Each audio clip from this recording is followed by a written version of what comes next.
Welcome to Think Orphan, the podcast for orphan excellence. Real talk with real people navigating the global orphan crisis. Welcome back to the Think Orphan podcast. Thanks again for being a part of the conversation. Thank you for engaging with us. Again, today we just have three great guests who we're going to have a great conversation with, no doubt. Brandon, who we got today? What's going on? Well, today we're jumping into another one of our conversations episodes. And as we were looking forward to this year, you know, our listeners are coming from various nonprofit backgrounds. We talked with Lindsay Hadley earlier this year, and a lot of people really responded to that episode. It just kind of seems like a lot of people are looking for practical nonprofit advice, listening to leaders. So I figured, hey, why not grab a few really excellent leaders within the nonprofit space and have a conversation. So that's what we're going to do today. But I mean, how are you doing, man? You lead a nonprofit. Are you excited for this conversation, Phil? I'm very excited. You know, if you could hear, if you listen a lot, you know my voice is a little stuffy, or maybe the voice isn't stuffy, but I am stuffy right now. So that's probably the worst part going on right now. Other than that, great stuff going on. My daughters just put them on a plane yesterday going to Kona to start YWAM today. So that's exciting. And, you know, we just got back from CAFO Summit, which is great. Speaking of Lindsay Hadley, the Uncharitable premiere, global premiere, would just happen a few days ago in New York. So lots of cool stuff going on. I am super excited for this conversation, though, today, because, you know, this is so important. And so many people get into nonprofits. I mean, all of us probably get a lot of questions about how do we do this stuff? Like, what's going on? How do we care for our people? How do we do that on, you know, it's usually budgets that are difficult to do everything we want to do with the budgets that we have. And, you know, throw COVID in the mix the last few years, man, there's so much. It's so hard. I'm just so grateful. I had an executive coach, a leadership coach to walk alongside me. A lot of people don't have that, though. So I think this is going to be just a great conversation to be able to help people who, you know, most people listening to this are involved with a nonprofit in one way or another. So yeah, I'm very excited. Yeah, and Phil, you're not the only person to come back from CAFO with a bit of a sniffle. Yeah. However, I will say a couple years ago when CAFO opened back up, there was a little bout of COVID-19 that went around, and I won't point fingers, but I do know who started it. But at any rate, hope you feel better soon. We are going to jump in, and we have a great group of practitioners joining the show today. We have Leslie Beasley, who is the CEO at Miracle Foundation. You guys have heard us talk to Caroline in the past. A great organization focused on orphan and vulnerable children. We have Dave LeVan from LifeWater International, doing really important work in helping people secure water throughout the world.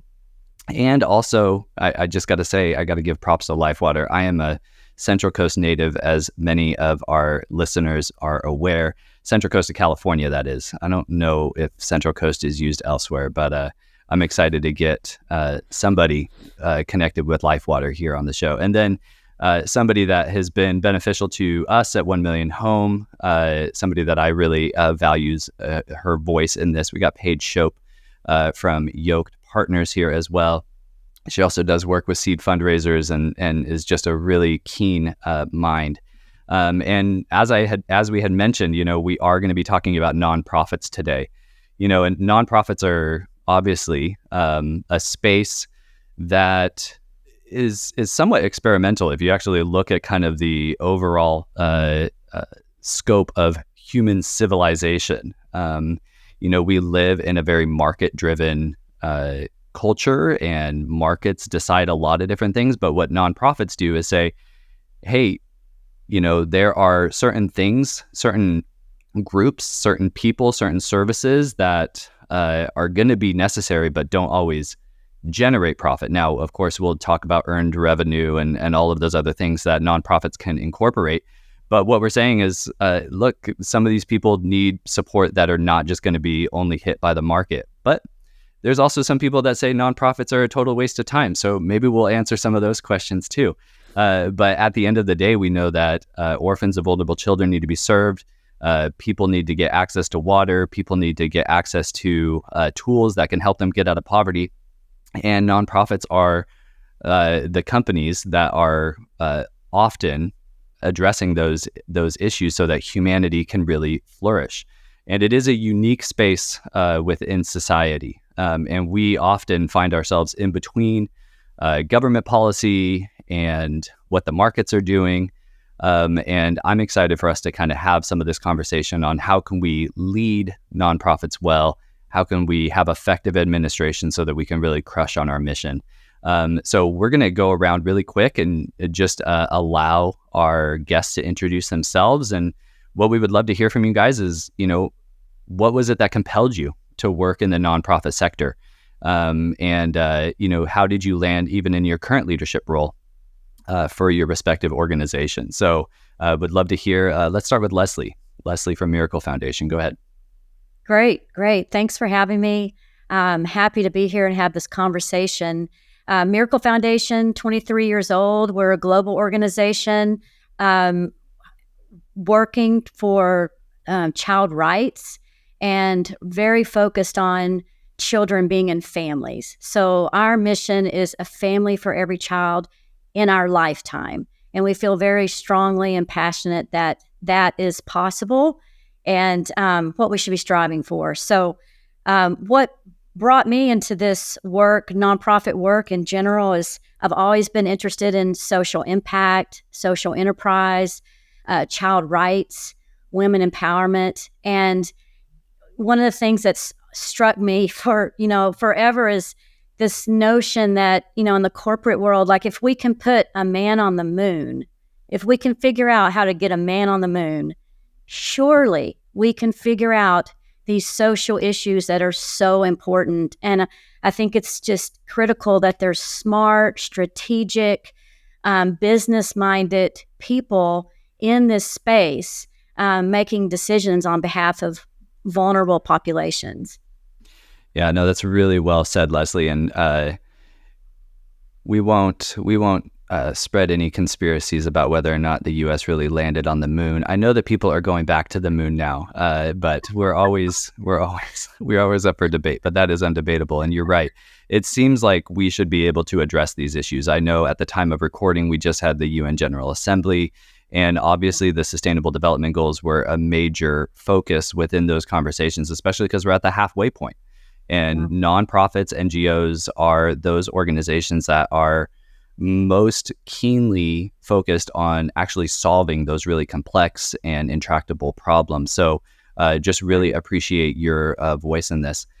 Dave, how about you? What kind of compelled you to work in the nonprofit sector, and what does this look like as you lead LifeWater? Well, first of all, thank you, Brandon, for having me as a guest. It's an honor to be here. LifeWater is a 45-year-old organization providing access to safe water, improved sanitation, and hygiene. Our teams typically work on a 3-year program in a very remote rural area. We're in 7 program areas across 5 countries.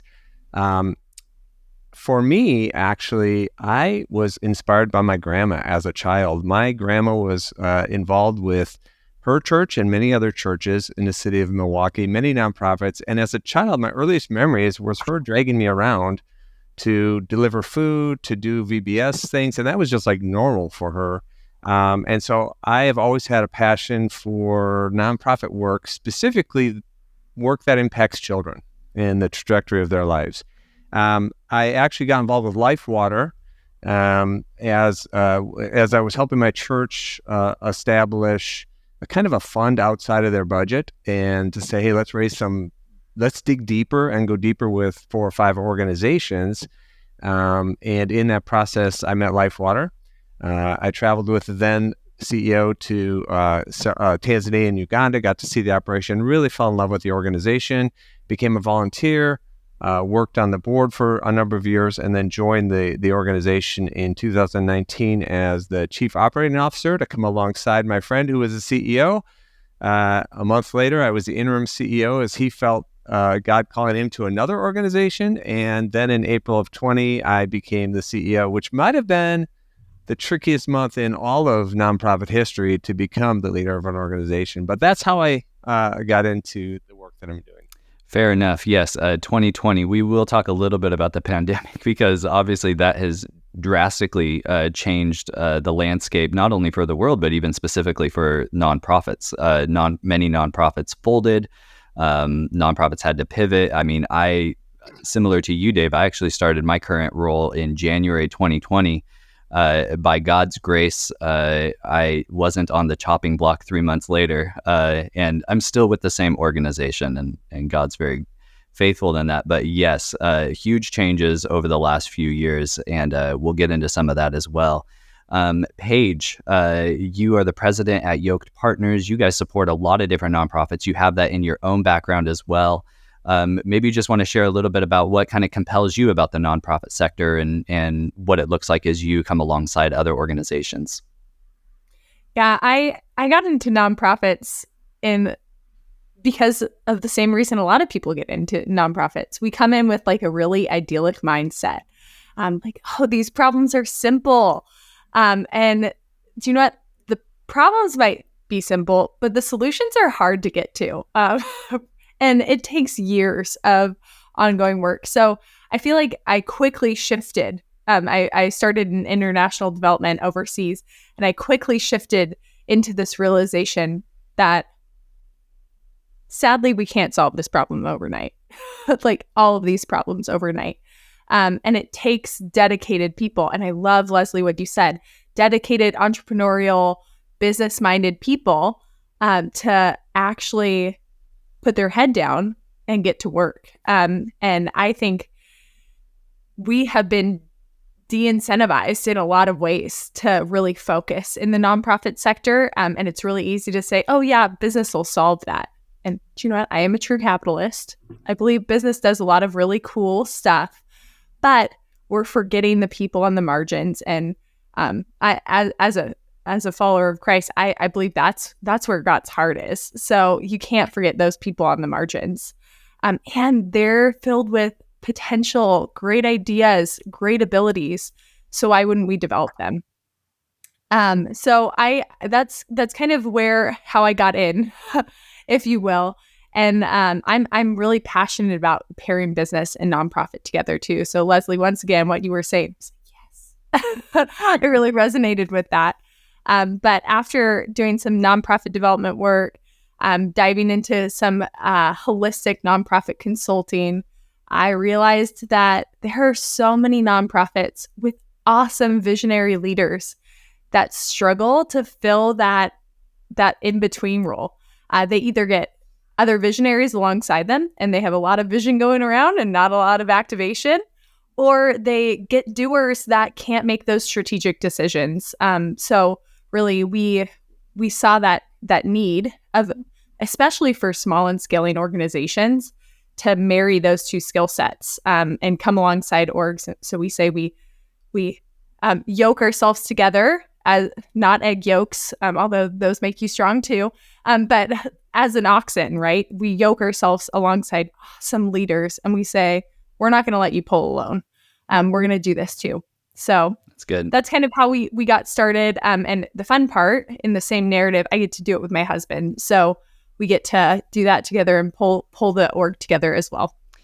That's so good. And Paige, you get an A+ for biblical references. So you're doing it with your husband. You are equally yoked. The margins, of course, even in Old Testament scripture, we learn about how literally when people would harvest, they had to leave stuff on the margins for those that are destitute, for the orphan, the widow, and so on. We have to create these spaces within society where people can get what they also need, even when they are marginalized. So that's really good. You know, another thing that both of you guys referred to, and I want to come to Dave with this next question. When we think about for-profits, when we think about business, when we think about the market realities, you know, there are some differences. But before your role with LifeWater, you also had leadership roles within large, you know, for-profit corporations. I mean, how would you, having worked in both of those spaces, how would you describe the biggest differences, Dave, that you found between nonprofit and for-profit ventures, differences and similarities? Yeah, that's a great question. I had the opportunity to adjunct being an adjunct professor at a Christian university, and that's a question I was asked by students all the time. And sometimes it was set up as it's one or the other, like they're dramatically different. In my career, I've had a chance to work for large companies, small companies, consulting, corporate, and for-profit and nonprofit. And at the core, I think a lot of the organizational things are very, very similar. It's about, do you have a compelling reason to exist as an organization? Do you have a compelling vision of where you want to go? Are you creating a culture where people are engaged and want to follow, want to be a part of that, want to partner with you? Cash flow, and nobody likes to talk about that, but honestly, for-profit and nonprofit businesses go out mostly because of cash flow. So are you dealing with that? Not my favorite thing to deal with, but are you putting plans and strategies in place to make sure your funding and the activities you want to do are the same? And then even technology, finance, the ability to change and pivot. I've heard a few mentions of that already as an organization, especially now after COVID, for-profit, nonprofit, being able to pivot, being able to change, curiosity, being able to ask questions about your organization. Those are all the similarities. I think when you look at the difference, I think when you look at the profit motive, there's really more of a social mission for the nonprofit, and there is a product or service for the for-profit. I think, you can be passionate about all of that, but there tends to be more heart passion on the social mission part than on the what you're selling. And also when you look at the difference, I think it's the influence of profit. That's neither good or bad. I think a for-profit, good for-profits reward their team in bonuses and stock and things like that. I think in nonprofits, you look at other types of ways to reward teams. And I think one thing that I found interesting is I think one thing for-profits that I've seen is you can have competitors, the profit influence will influence them to consider working together. And I think that's not present in the nonprofit world. And there's, I think, 1.5 million nonprofits in the U.S. I think there's opportunity for nonprofits to work together, but it won't be pushed together by the profit motive like it would be, say, in the for-profit world. At the end of the day, I go back to it's organizational leadership, it's culture, it's what you do with that team and that organization.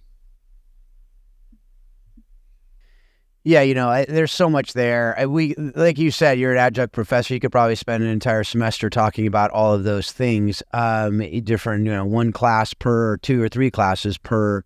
But those are all things that I 100% have dealt with, as I'm sure the other people here have. We got Paige. You got something you want to add to that? I just have a question for you, Dave. Yeah. I see. For-profits are more willing to take a risk oftentimes to build capacity, and that feels riskier for nonprofits sometimes, probably because of the cash flow. But I'm curious. I feel like I have this thesis of hovering around this I'm afraid to fail mentality in nonprofits, and I'm curious if you've encountered that as well. I would say it varies. It's in my experience, it varies. I think there's other factors at play. I think in the for-profit, you almost have to, right? You have to stay ahead of the competition, and that maybe motivation isn't in the nonprofit sector as much. But I think the reporting structure is differently, especially if you're talking a small owner-run business. It really is dependent on their capacity, but they're probably wanting to scale and grow that. Whereas in a nonprofit, they may feel more compelled by the board and by not changing. There actually may be pressure to not change because our founder, we have an awesome founder. 45 years ago, he founded an organization, and we don't want to change something he did. And yet maybe that one thing would be the thing that we need to change. So I think there's different influences and pressures. I think COVID helped. I know we're getting to that later, but I think that really helped nonprofits to say, hey, we have to change. We can't do this way. It exposed all of our weaknesses. And so I think it helped promote that a little bit. But I would agree with you, Paige. I think there's a little bit of reluctance sometimes, maybe more on the nonprofit side. Yeah, I was just going to jump in. That was also well said, Dave. We were talking about UNGA earlier and really talking about this sustainable development goals. And one thing that I'm seeing when we talk about the for-profit versus nonprofit is I think there's more and more nonprofits that are running very similar to a for-profit, very efficient, very metric oriented. They're following their goals very closely, a lot of accountability, and it's great to see. And a point you made about corporations working together and sometimes nonprofits, not so much, but that at UNGA, that was one of the big themes is for exponential change, collaboration is the key. That we have to, and sometimes that can be the Achilles heel of nonprofits. It's not working together. And I think I love that was a theme and believe very strongly in collaboration across the board with nonprofits. Yeah, and folks, if you listen to even 3 or 4 episodes of this podcast, you know that is one of the threads that holds this podcast together is collaboration, and we did not pay these people to say that. But it clearly, truly is. And, and I think from what I've seen in the orphan care space, but also in the nonprofit space in general, is people have a scarcity mindset when it comes to funding. Yeah. And, we serve a God of abundance. There's so much money in this world. There's definitely not a lack of resources. People will get behind great vision. People will get behind great ideas. People will get behind things that are working. People will get behind things that are transforming societies and bringing shalom to their communities. And so we have to believe in them. We also have to work together because we are, you hear better together. We're better together. Yeah, that's true. It's 100% true. And we also raise more money together. When we're doing good things together, people want to give more to that corporate thing, not corporate from the standpoint of, for profit, but corporate, we're doing things together. People like seeing that because businessmen get that because they're doing that. So these are things that, we've seen that in the Bible translation world. We've seen that in some other worlds. I've seen some of that. And unfortunately, the Bible translation notwithstanding, it's usually cross-sector collaboration that people dive into easier because they don't feel it's competing for the same funds, quote unquote. But the reality is you're not competing for the same funds from the vast majority of the people that you would be working with. Most of the funding comes from people and chances are those people don't know the same people. And even if you were, they're not going to give to you if you're not doing stuff in a way that is best practice, in a way that is efficient and effective. So that's something I've learned personally, and I've also talked with a lot of people as a collaboration hub, as a connector. I know that's something that 100%, I think I see a lot of nodding going on. If you're watching on the video, you'll see nodding. Because this is something that when you do this longer than 2 minutes, you realize you can't do it by yourself. And it's way more effective and efficient when we're doing it together. So we're going to move on and do a different thing because I think most people listening to this get that. But it's one thing to get it. It's another thing to actually do it and another thing to actually live it out. So, but Paige, this is one of the things that we'll probably get into in this answer. But you've worked with dozens of organizations across many fields of work within the broader nonprofit sector. What have you found to be some of the major pain points that organization leaders are experiencing? And what are some of the solutions for overcoming those challenges? Yeah, well, Dave, resonate with a lot of what you said. I feel like money and capacity are always like the go-to answers here because they are. And I agree with the pie's not fixed, right? The pie can grow. And I truly see like money's a chicken or the egg issue, but what it comes down to and comes back to is if you don't have clarity on what your mission or impact, specifically what your impact is going to be, you're not going to have everybody on the same page, right? Your KPIs are going to be all over the place, right? You're going to have somebody building a well and somebody else in a doctor's office and the third person like giving hugs on the street. I don't know. But you're going to be scattered and ineffective and unable to actually measure your success, right? Just like the nonprofit sector is geared more and leaning more towards this more, Leslie said it, like more metric-driven, impact-driven leaning. If you avoid that, if you go the opposite direction, you're not able to get the same amount of sophistication from the people investing in you, right? Because now the mindset has shifted from, I just give my $50 a month to this org into, oh, how can I make an investment into this issue and change it? So having that good, solid, clear, concise impact is so important. Leslie started us with it, right? A family for every child in our lifetime. There's so many ways to do that, but it is unifying and it gets people on board and excited. So I think without that key element of what the concise mission is, everything kind of falls apart. You can't raise money. You're not going to get people on the same page, and your capacity, even if you have great people, is going to be ineffective. So I think that paired with a group of sometimes well-meaning people in the wrong seats, right, really creates this organization with fantastic heart, but lack of traction, and everything's going to it's like a house of cards at that point. At Think Orphan, we are all about creating lasting solutions for children and families. You've heard us talk time and again about how poverty impacts families and literally creates orphans. One of the ways that we can combat poverty and strengthen families is by supporting local enterprise in the Global South and changing our purchasing decisions. That is why I'm so excited to share with you about Sojourn Studio. Sojourn Studio empowers young women and moms on the Thailand-Myanmar border through dignified work as they handcraft beauty to rewrite stories and lift communities. Women earn fair wages, educational scholarships, savings funds, health benefits, and maternity care.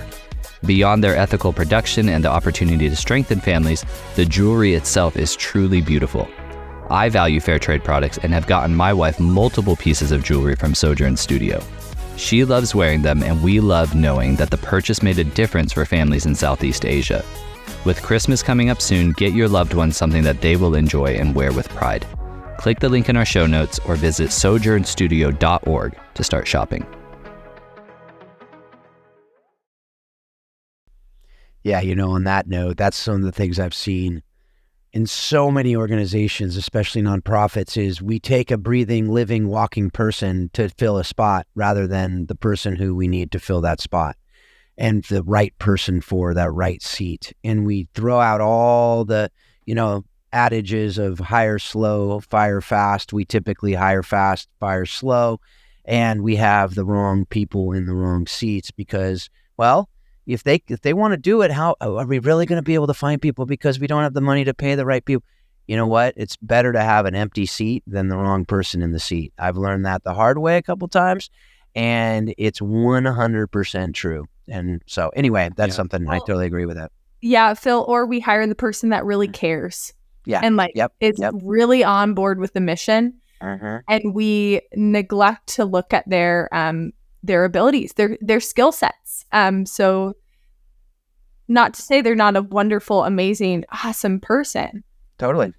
But yeah, they're in that wrong seat. Yeah. Well, and I think if you hired me to do detail-oriented work all the time, it probably would not be the best thing for me. I would burn out really fast and I wouldn't do a great job in the midst of it. So that's just the reality. I could care as much as anybody in the world, but yeah, 100%. Well, and as someone that collaborates with you that works for a different organization, I just attest to that, Phil. But, Paige, what you're saying is getting back to what Dave was talking about earlier and just understanding the critical difference. So often we'll say nonprofit. Well, nonprofit doesn't mean no profit. And it's kind of in a way, it's kind of like, do we really want to frame this around a negative? And that's why a lot of people are saying, no, we're a for impact organization. Or, why do people donate to our organizations? Well, they donate not because we're not going to deliver services. No, I mean, hopefully when we're digging wells or helping a foster kid get into a family, those are services. But people are donating so that we deliver our services on behalf of somebody else, right? The beneficiaries or those people that we're serving. And so it's important that's why, we'll say not for profit, nonprofit. Okay, these are tax clarification, classifications. But the reality is we are organizations, we are businesses, we are companies that are not driven by what we can give our shareholders, but rather we are driven by the impact and the mission that we can accomplish. And that's why it's important that everybody understands the mission. So when Leslie, shares what it looks like at Miracle Foundation, well, then, that's probably embedded into the heart and mind of every staff member at Miracle Foundation. I assume it's the same with Life Water. I assume it's the same with any functioning nonprofit. That mission is everything. And I think that that's one of the key things. Paige, super quick, what would you add to that? Yeah, I was just going to say, I had an executive I'm working with talk to a potential donor the other day, and he's a VC investor. And he said to this executive, he's like, we hit on 1 in 10 of our investments. We lose money on the rest. And he's like, the cool part is investing in you, I know you will benefit and change the lives in more than 1 in 10 kids that you serve. What a cool investment. And I think we forget our donors are thinking that way. So yeah, no, that's really good. And, along that same front, along mission and impact, one book that was really helpful to me when I was in grad school was mission-based management. Typically, just so our guests are aware, we tend to do recommendations. So I'll make one right here in the middle of the show by Peter Brinkerhoff. But it was really helpful to kind of frame what are some of the key differences, but also what are the key similarities, and how do you actually run a healthy, mission-focused, for impact type of organization. Of course, on Think Orphan, we're always thinking about orphans and vulnerable children. So I want to come to Leslie. This is right up your guys' alley in terms of your own impact and mission model. As an organization that is specifically focused on orphans, vulnerable children, and foster youth, what have been some of your biggest lessons learned, both in leading your team internally as well as, again, ensuring effective delivery of services to the children and families, that are at the end of all your efforts? What does this look like for you as an OVC org? Yeah, I think when I think of that question, what are lessons learned with leading a team and ensuring that we're having maximum impact on the kids that we're serving? The first thing that comes to my mind is this quote, the Albert Einstein quote. If I had an hour to solve a problem, I'd spend 55 minutes thinking about the problem and 5 minutes thinking about the solution. That's a lesson learned that I've learned over time. It's easy to try and start solving problems before you really have figured out the solution. So I love that quote, and I bring that to our team quite regularly. We spend a lot of time thinking about the problem, and then the really impactful solutions come. There's so many unintended consequences from quick fixes. That's a lesson learned, a really big lesson learned. I'll give an example. You may have heard this example, some of our listeners here, but it's called the Cobra effect.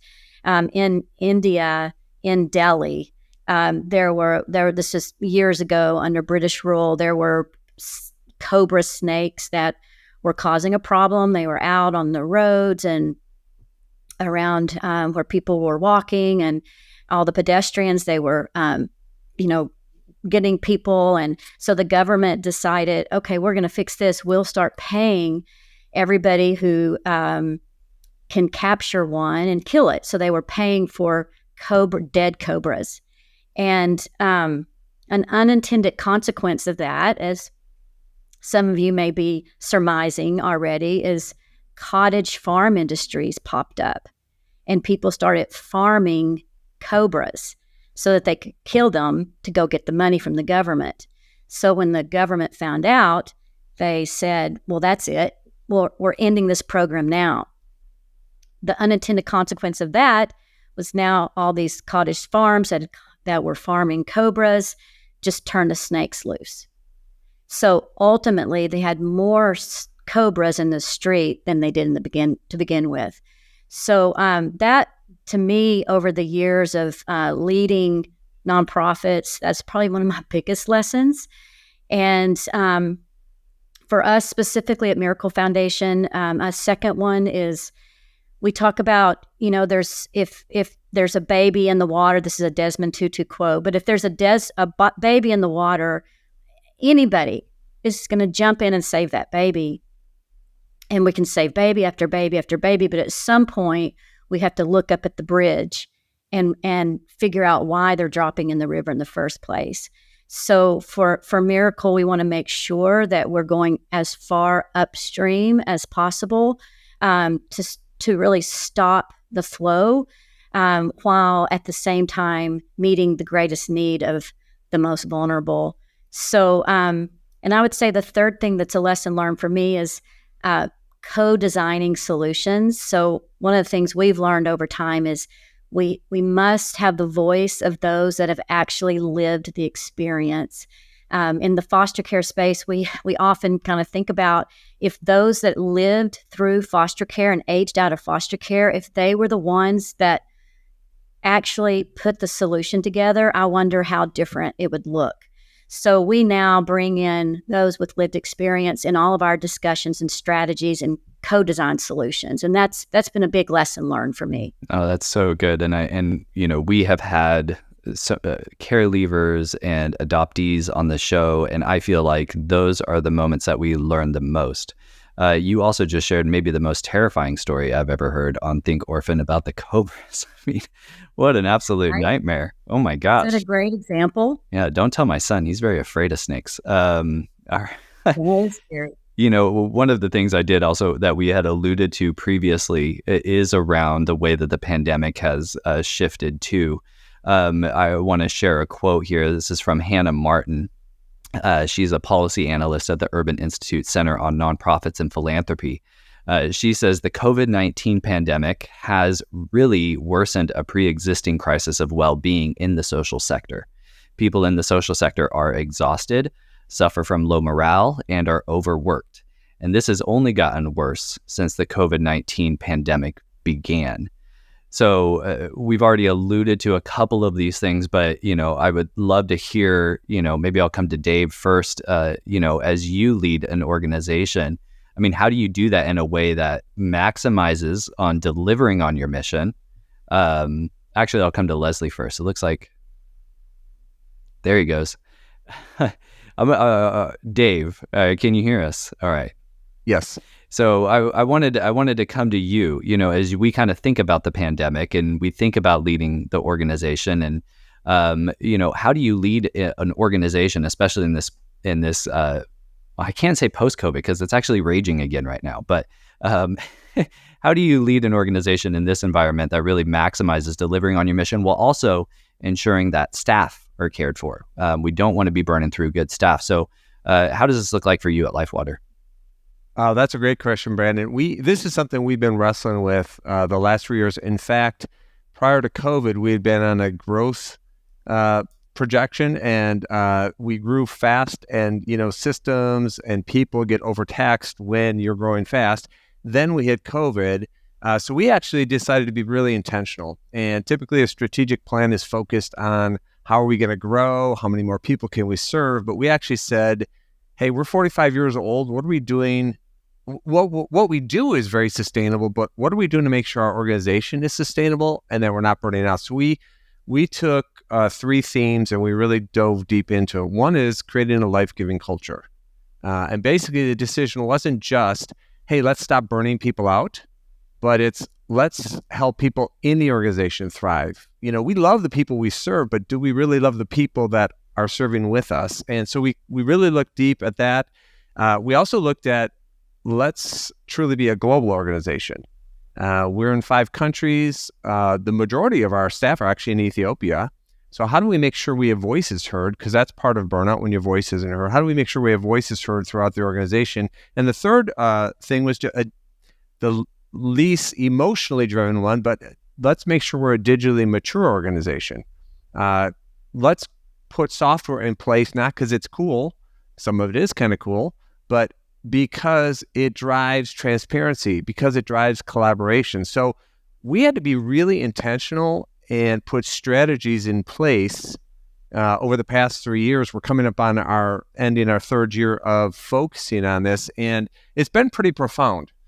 So we have teams that will go to remote areas far from their homes, and they'll live in those communities for 3 years. They'll walk along those communities. So how do we help them not be isolated? And so we've got an HR software we put in place. We take pulse surveys, how valued people are, how engaged they are, what their greatest need is, and we do that quarterly. And so we started really not just gathering that data, but using that data, and then democratizing the data.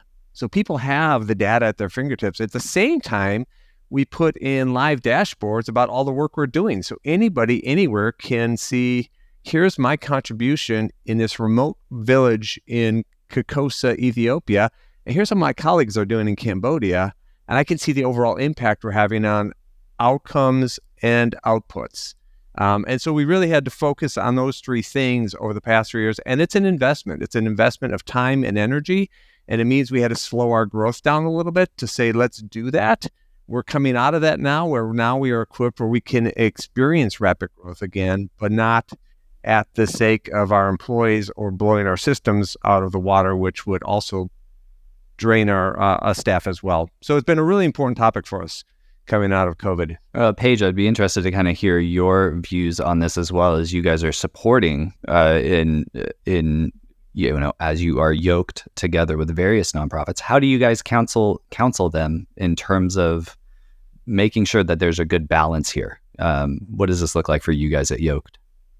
Yeah, I'm working with an org right now that smallish team, and we actually dropped 3 positions, which sounds crazy. It's like, why would that help morale, right? But I think that you viewing things seasonally too, and thinking, oh, in companies, when we parse back and get focused, then we're able to identify what our gaps are and grow again. I think helps you be more strategic on who's in the right seats. So I just had an org. We actually shifted 2 people that we love, have been with the org for a long time. We shifted their positions. We just switched them. Both of them needed training, but one, super pastoral, but not a manager. She's now an MGO, doing fantastic. She had no idea how to be an MGO. We trained her great with her skill sets. And then we shifted this other person into running all the community engagement, volunteer, rebuilt the entire program, creating policy. And so it goes back to the really parsing back the team helped us identify, hey, what was fluff that we didn't need? And then also, where are people going to be most effective? So I think there's a little bit of that. I'm also going to throw out what we're all kind of thinking. Part of taking care of your employees is paying them well. And I think it's really, you can't just pay people well and expect the solutions to happen, but pairing them with everything Dave just said, right? Oh, how are we hyper intentional on developing these people? And how are we developing people in their right roles? And how are we helping them to understand their impact? And also, how are we valuing their time they're putting into this? I often advise people, hire less people, concentrate their teams, and pay them well, pay them market rate. They're going to stay around longer. They're going to feel appreciated, and they're going to be more effective oftentimes when you do that well. No, that's really well said, Paige. And I would encourage our listeners to go back to the conversation we had with Lindsay Hadley around the Uncharitable movie, because that's a huge thing. I mean, we cannot undermine our missions by just getting a bunch of staff that are not well equipped for the actual work. We have to get people that are professional, and then if we're going to retain them, we have to make sure that they can take care of their own families. I mean, I live in Tacoma, Washington. The United Way had put out a statistic that for a family of 4, the poverty line within our county is over $77,000 a year for a family of 4. That's a lot more than the federal level. And you have a lot of nonprofits that are based here in the Seattle-Tacoma area. And there's actually one, I had mentioned this on the episode with Lindsay, where the minimum the minimum salary is $70,000, for anybody that works for that nonprofit. Now, some people will hear that and be like, that's crazy. Well, I mean, the reality is it costs money to live, especially in places like Seattle, or even on the Central Coast. I mean, LifeWater has their office there in San Luis Obispo. I was working for a nonprofit in San Luis Obispo. I did not make enough to provide for my family. It was a great organization. That's one of the reasons I had to look elsewhere. And these are just realities. So I definitely agree, Paige, that we have to look at compensation and make sure that we're not building ministries, and especially family care ministries, at the expense of the families that are actually serving underneath that mission. Leslie, I saw maybe you had something to add there as well. What does this look like for you guys, or what are your thoughts? Well, one way it looks like for us is during COVID, we have a team, a pretty big team on the ground in India. And one of our investors made a sizable investment and said during COVID, and said, I'm restricting this, which of course we're like, let's make sure it's what we need. And so I'm restricting it for your staff on the ground to take care of their own families, for their medical bills, for those hospital visits. That is extraordinary for someone to have that kind of broad thinking, that they're coming in and giving money just for the team. And I think just like everybody who's listening and those that are contributing to organizations, really caring about when people say, well, we don't want to pay for staff are the ones carrying out the work. It's all one thing. So I think that is really important. And for the internal team, I was going to add that we have a culture guide. We call it our Heroes Culture Guide. Our team, they're the heroes. They're heroes. Our foster families are heroes. Just so many heroes out there. And the first thing in our core values is to love people. I think, Dave, you kind of alluded to this, but if we're loving the mission and we're loving the people we're serving, it starts right inside the office with each other and caring deeply about each other, giving space, giving flexibility, allowing your team to do what they need to do to be healthy, I think is really key in some of the steps that we took. Yeah, I was just going to add to that that's great, Les. I think it really is about loving people.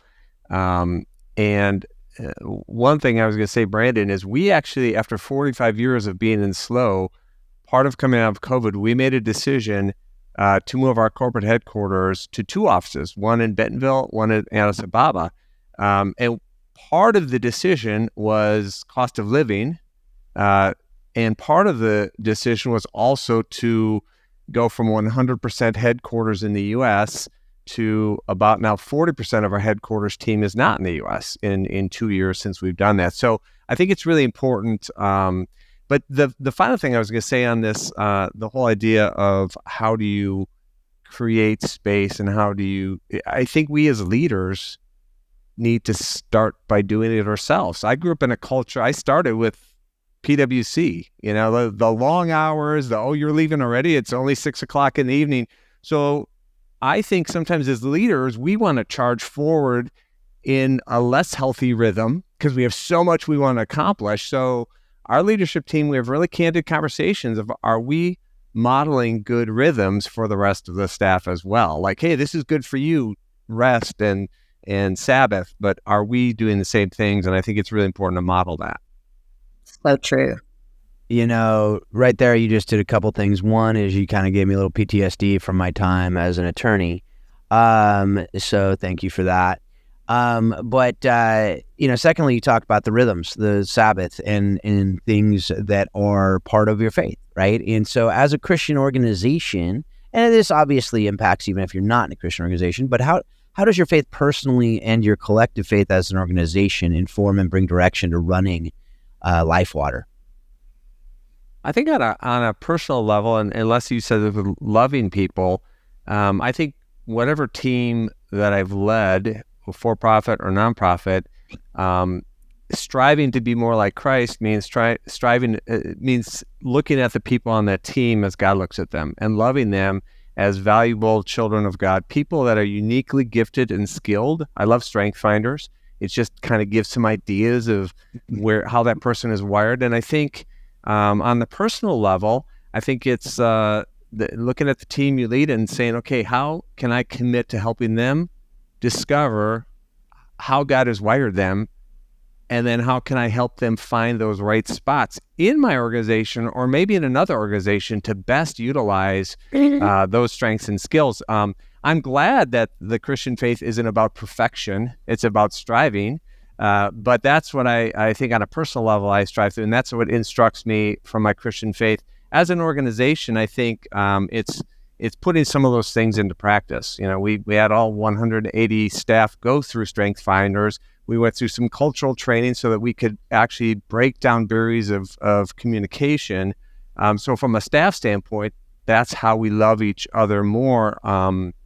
Just learning to, love and appreciate each other more. And in as far as the work we do, our faith really informs that. I mean, Jesus was all about spending time with outcasts and marginalized people, and we work in areas that are hard to get to.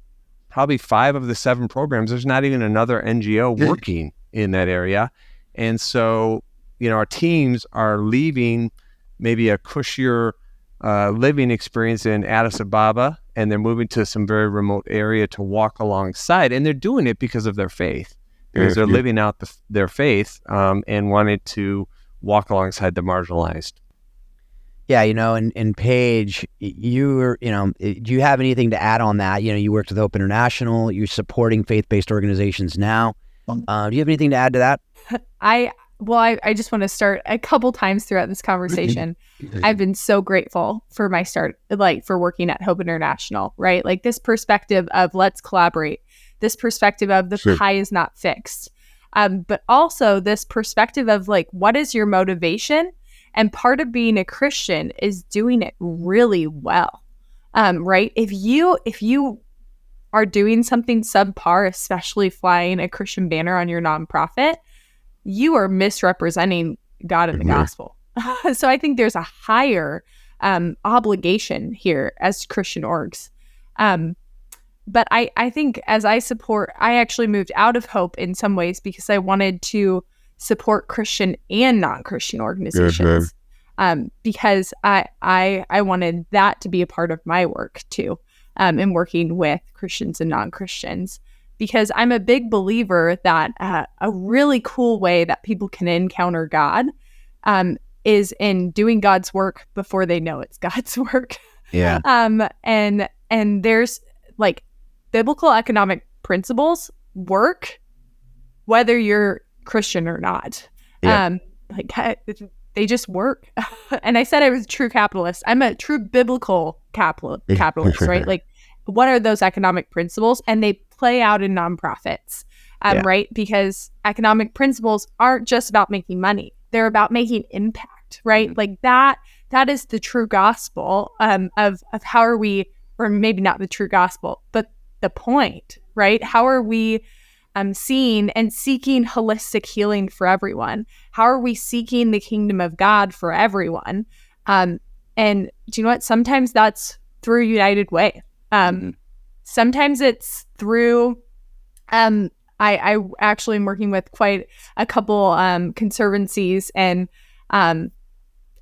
wilderness organizations right now. And it's how are you concentrating on healing the earth? I wouldn't say that's my main passion, but it needs to happen. So I think for me personally, it's really easy to live out my mission. There's some things I will not support, and I just won't work with them because I don't feel like that's truly where the gospel is directed. But I think it's really fun to work with those non-Christian orgs and integrate those truths that are going to show effectiveness, and then also helping organizations that are Christian, calling them to a higher standard, right? You have to do better.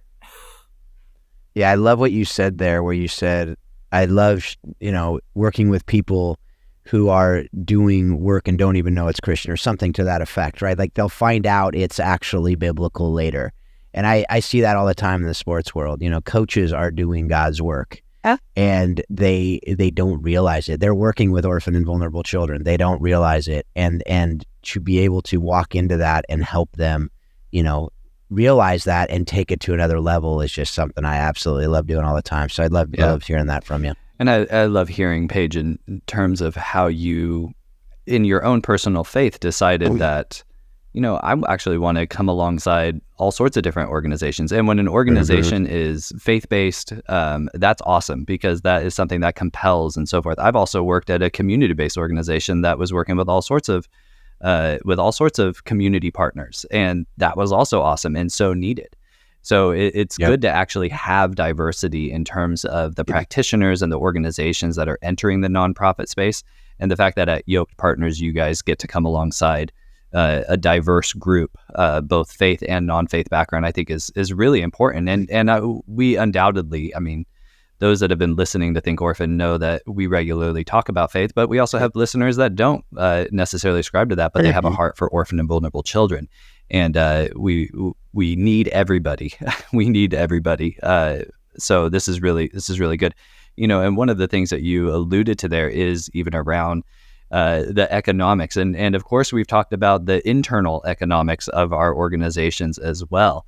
You know, a lot of organizations, especially OVC organizations, are not managing the biggest budgets. There are some organizations that operate in there's a handful that are over $1 billion, but those are few and far between. There's a good number of organizations that operate in the millions, but there's a lot of organizations that people maybe don't even realize, but they're more operating 5 and 6 figure budgets. But there's really no organization that is kind of thinking like, well, we don't really believe in this mission. We don't really believe in this work. I hope that our budgets just go down and we just lose a bunch of money. No, that's not how leaders think. That's not how nonprofit practitioners think. They're thinking, hey, what we're doing is awesome. And we want to, again, recognize that the pie is not fixed, that we're not just chopping up one pie, but rather we can grow the entire pie. And that's what we actually need to do if we're going to address these large social, economic, environmental issues that we see in the world. But there are a lot of our listeners that are, you know, executive leaders of smaller nonprofits, or maybe they work for a larger nonprofit, but they're not an executive staff. Leslie, I would love to kind of hear from you, you know, with those listeners that find themselves in one of those two buckets, either as executive leaders of smaller nonprofits or non-executive staff in larger nonprofits. You know, they're looking to grow either their organization or themselves professionally. You know, Miracle Foundation has grown in size. You guys have a large scale, you know, impact model. Can you describe for us what it takes to lead a multi-million-dollar nonprofit? What does that look like, and what are some of the primary things that you focus on as the CEO? Yeah, I think that's a really great question.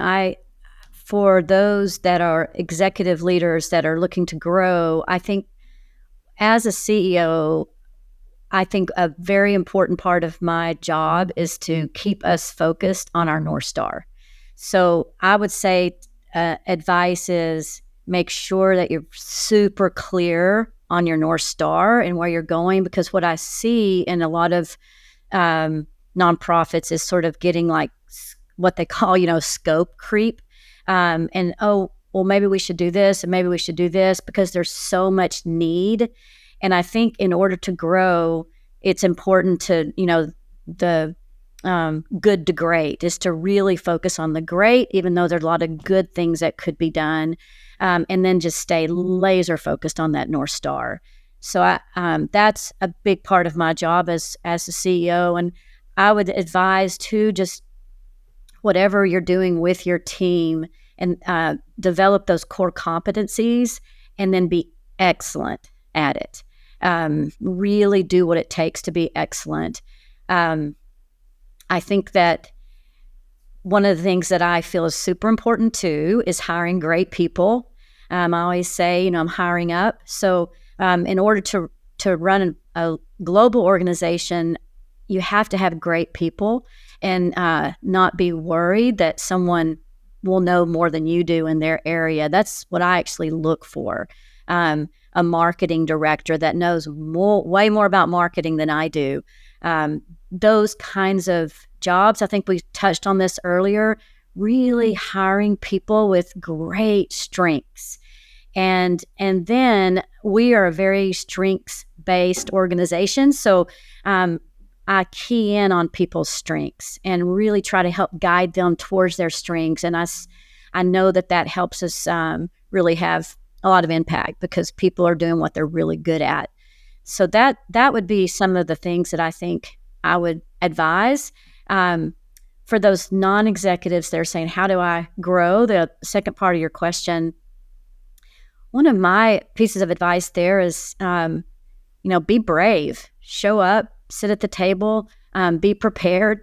With that growth mindset, I think oftentimes we have ideas, we want to speak up, but we feel intimidated to do that. And I think people follow passion. And when someone's passionate and they know what they're talking about, they're going to grow. Those are the ones that grow. So I think that's something I would highly recommend is be brave and put yourself out there and really dig into the subject matter and be knowledgeable. So yeah. Yeah. No, that's so good, Leslie. And I think what it highlights is the need for humility for both of those things. Dave, how would you respond to the same question for those that are looking to either grow their organization or grow professionally?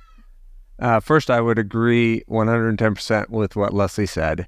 I think staying strictly focused on who you are as an organization and what you do and ruthlessly eliminating all the other busyness, because that drags everybody down. I think it's a couple things I would just add is structure. We've talked about that, but being clear on what's your structure.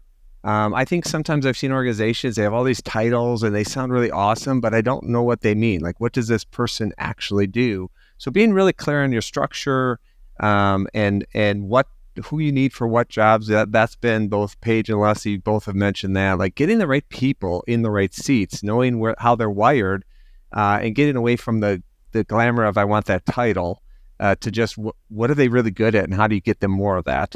I would say culture. I'm a big Patrick Lencioni fan, so here's my book plug, The Advantage. Like, culture is what you've got. Like, it's what you've got to work on. But a culture, I'm a big fan of collaborative culture. I know there's others. I've worked in hierarchical. I don't like them at all. I think they've had their time and their place and they're gone. But I think collaborative. I think a culture that's transparent. Like we try to start with everything's open.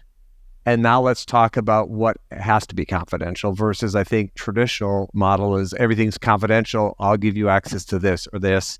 So I think collaborative, peer accountability, where you've got people dedicated to the team more than say to their boss reminding them to do something, but they know their structure, they know their place, they know what they're supposed to be accomplishing, and you're measuring that. And then I would say having some curiosity in your organization. I think one of the great things that came out of COVID is trying the sprints, like let's try this thing. It may not work, but we want to try because it may actually, if it does work, it could transform how we do things. So giving people in the organization space to have that. And then Leslie, I love what you said about, hire people smarter than you. As a leader, you're not measured on how many answers you have. It's more, how many answers can you get? So I agree. You hire really smart people, and then I go, hey, how do you do that thing on the technology? What's that financial thing you can do? Because I think as leaders, providing answers, it's not having them all in your head. And so hiring good people fit into that structure, I would say. On a personal level, I would add one thing, and I would say get involved with a peer group. As you're trying to grow your leadership, I think there's a lot of value in just having peers who love you and care for you, but aren't afraid to tell you, hey, that's really not a good habit, or this would be a better way to do that. And just somewhere where it's a safe place for you to share and grow with other people who are like-minded and growing as well. Yeah, I was just going to add to that because I really love that. I think in nonprofits, oftentimes there's a paralysis because no one wants to fail, right? Because you're getting donor dollars and you want to make sure you're having maximum impact.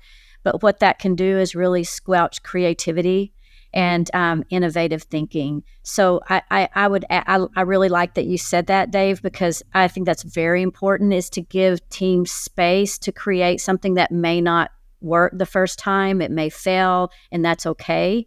I think that's really important. And then to piggyback on the peer groups, we at Miracle try to give our team members executive coaches. And I think just for the listeners, anybody who's looking to grow, I think that's an excellent thing to do, is to have a mentor or an executive coach that you can just bounce things off of. I highly recommend it.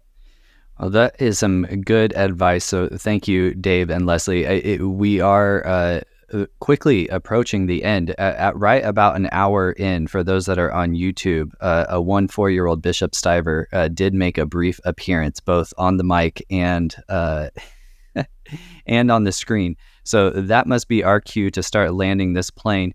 All right, before we go though, I got one final rapid fire question for each of our guests. Okay, and we're going to start with Paige. All right, what was the best piece of leadership advice that you have ever received and thereafter enacted? What was that one piece that you put to work? Well, I feel like Dave and Leslie kind of stole the thunder here, but be courageous and fail fast. Like, fail fast. You're not going to make change without that. That's good. All right, Leslie. Well, mine was in college. I was in a leadership group, and I had a mentor that just stands out so much to me. So how much impact you can have on young minds. And his advice, or his leadership advice to me and to the others: thank others, recognize the value of others, and listen.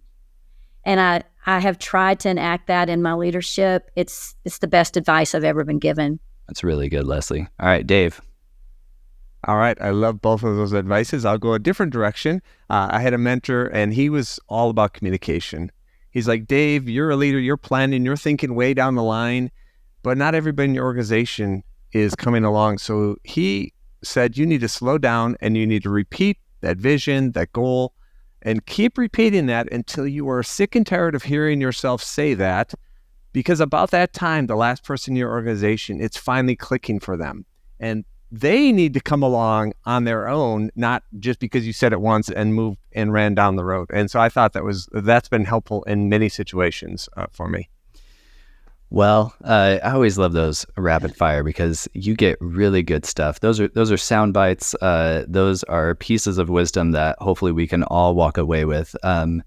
Dave, Leslie, Paige, thank you guys so much for coming on Think Orphan and sharing with our audience of people that want to do right, in the nonprofits that they work for.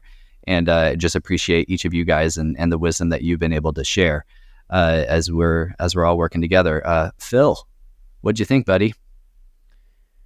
Well, as usual, just blown away by just the hour of goodness that we just were able to be a part of. I mean, there's so much good there for anyone working in the nonprofit sector, or the for impact sector, as we talked about.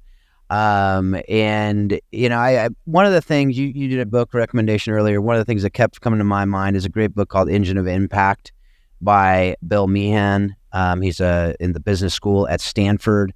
I had the pleasure of actually sitting down with him for about an hour at Stanford, and just a great guy. It's basically kind of the corollary, like the longer version of the Good to Great for business, or in the nonprofit sector. Sorry, the social sectors was what the Good to Great was. That was 30 pages. This expands it out. Great book, but talks about that engine of impact. That's what I kept thinking of when you said for impact, and next I think that book really goes into that but obviously Stanford School of Business, very, very good stuff. So anyway, that's something that I was thinking of. I just, I love doing this. I mean, I've said this over and over. Selfishly, we get to do this so we get to learn.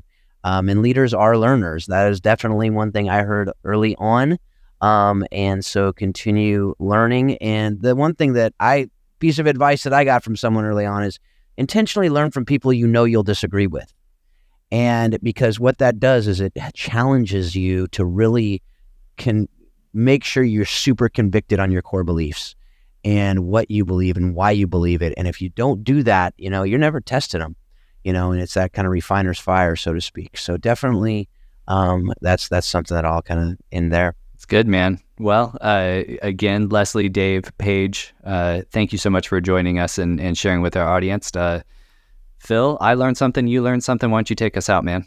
Yeah, absolutely. Well, as always, folks, we hope and pray that you're taking all that you're learning from everything we talked about today and you're using it to help you to love orphan and vulnerable children and families better and better each and every day.